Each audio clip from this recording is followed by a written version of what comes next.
Alright, welcome back. So we're going to do one more printing of array lists here, and we're going to use a different type of for loop, an enhanced for loop. So this is how you would set up, in the previous video we talked about setting up a for loop like this.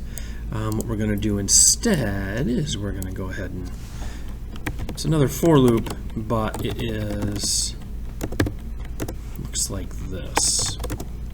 And basically what happens here is it's going to take our animals array list and it's going to navigate through that, and instead of I over here we're going to put S, and we actually don't need any of this other stuff here. We're just going to have S.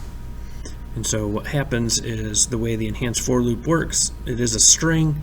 It's going to access our array list that's named animals, and it's going to go look through there, and each time it goes through it's going to print out whatever one it's on at that point. So tiger would be the first one, and then lion, and then bear.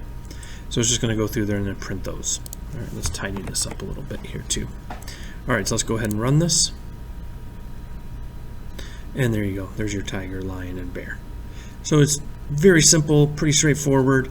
This is just an enhanced for loop. It's just a much simpler way to do this. But that's how you look at this. This is accessing our array list. And the string S is really just a variable that we use in this for loop that's taking each element of that array and allowing us to print it out here. Okay?